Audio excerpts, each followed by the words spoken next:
everyone. Before we continue my presentation today, I will introduce myself. My name is Gifta Septiaman Warubu.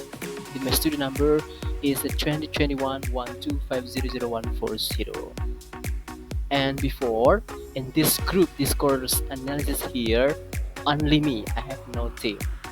Well, today I will a presentation and explanation about of semiotic dimension in translation in discourse analysis. First, this is a definition of semiotic and semiotic dimension. Semiotic is a study or it encompasses the various signs and symbols that it produces meaning. Let me speak bahasa. Dalam pengertiannya ini, semiotik ini merupakan studi atau cakupan mengenai beberapa tanda atau simbol yang memproduksi suatu makna. Jadi dalam artiannya di sini, misalnya ada suatu tanda atau simbol, dalam tanda dan simbol tersebut ada makna informasi yang tersirat. Itulah arti dari semiotik ini, mempelajari atau ilmu atau cakupan yang mempelajari makna suatu tanda atau simbol. And what is it about the semiotic dimension?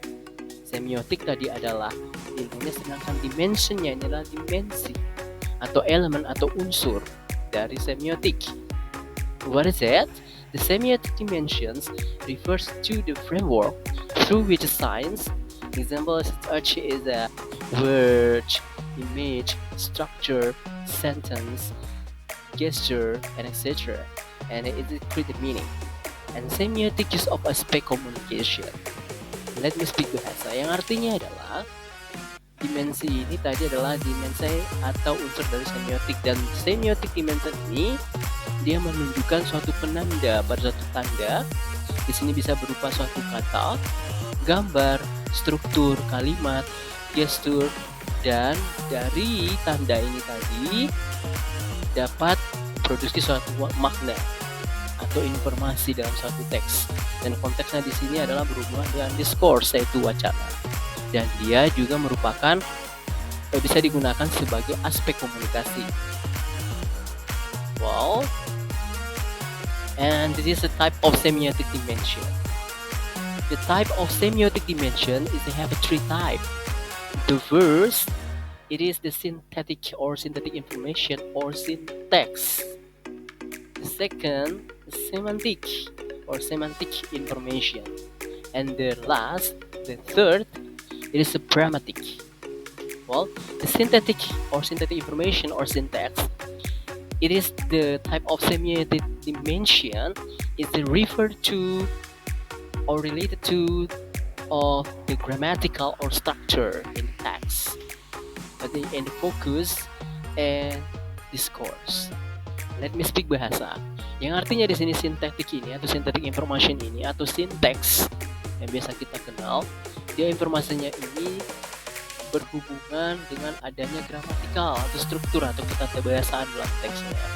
Mungkin terlihat ada adjektif, ada kata kerja, preposition, ya, dan lain-lain sebagainya. And the second, semantic. Semantic in here is used or refer to the meaning. Mistik bahasa yang artinya adalah semantik ini berfokus pada makna atau arti dalam suatu konteks informasi. And the last, and the third, it is the pragmatic.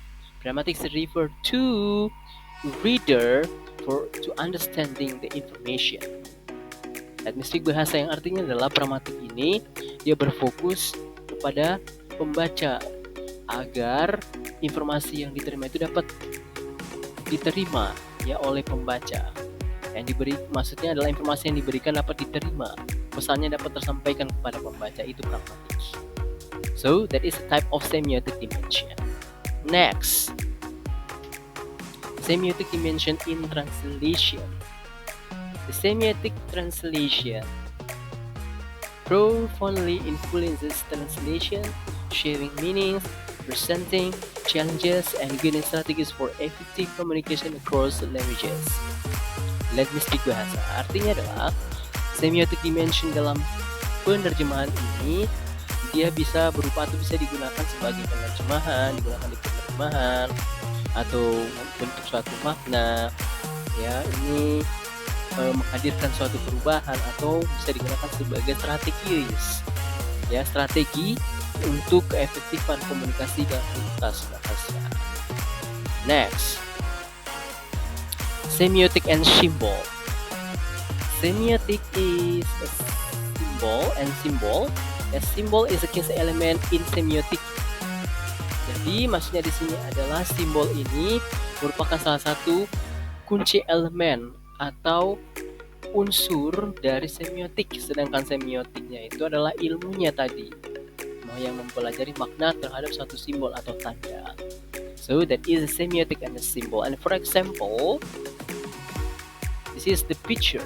Look at the picture here. This is the traffic light picture, and the traffic light is have two information, and all the people know the meaning of the signs. Yeah, this is the three signs. This is the red light sign, yellow sign, and green light sign. Red light sign is refer to stop, and yellow sign is to be carefully. And then the green light sign here, this refer to go. So let's speak bahasa yang artinya di sini di gambar traffic light ini atau di lampu yang melalui lintas ini menunjukkan ada makna simbolnya, tandanya. Tanda merah, warna merah ini berarti lampunya stop, sedangkan warna kuning itu berhati-hati dalam berjalan, sedangkan warna hijau tandanya untuk menandakan bahwa bisa berjalan. And the second example is the no smoking information. Di sini di sebelahnya yang kedua contohnya adalah informasi mengenai dilarang merokok. Di sini ada gambar dan di sini ada informasinya. So, there is an example of semiotic and symbol. Next, this is a texture in translation.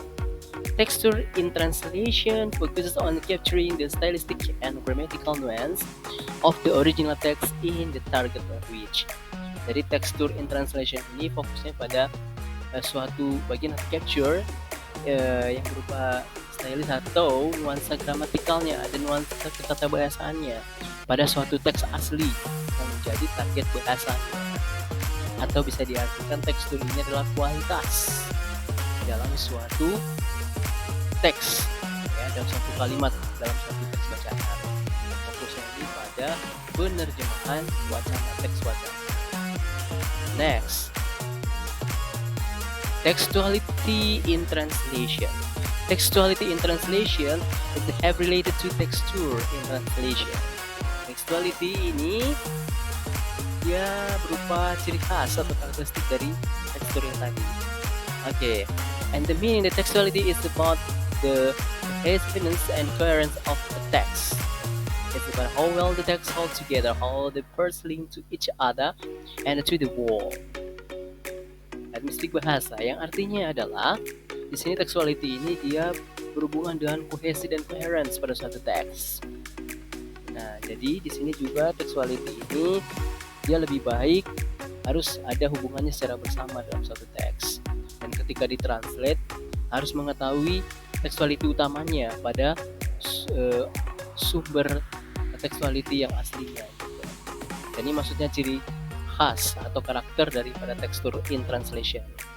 Ya, jadi jika tekstur dan textuality, ya maksudnya adalah textuality ini jika sesuai dengan kaidah kebahasaan maka bisa diterasa atau diterjemahkan dengan baik.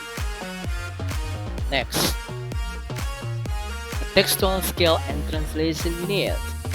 Textual scale in Indonesian is skala.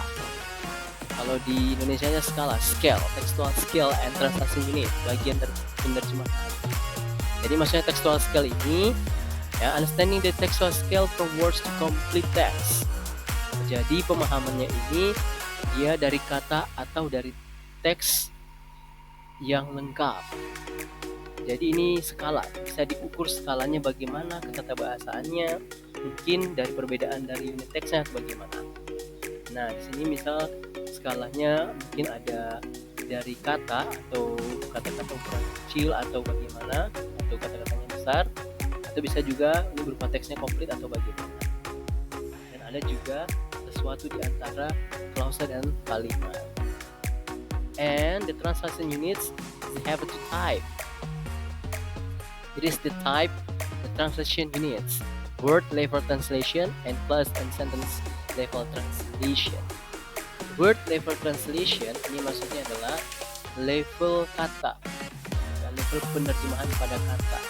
For example, jika bahasa Inggrisnya book, maka Indonesianya buku.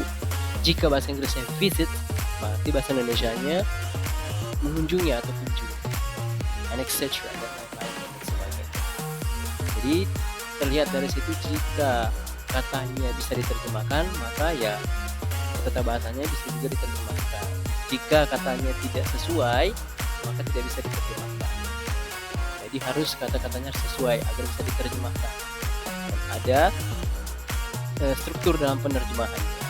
Ada source translation and target translation. So same here in clause and sentence level translation. Sama juga pada clause dan kalimat level penerjemahan. Ya, dilihat dalam satu teks bagaimana clause dan kalimatnya. So, jika kata atau clause atau kalimat sesuai dengan ketatabahasaan, kaidah kebahasaan, maka dapat diterjemahkan. Well,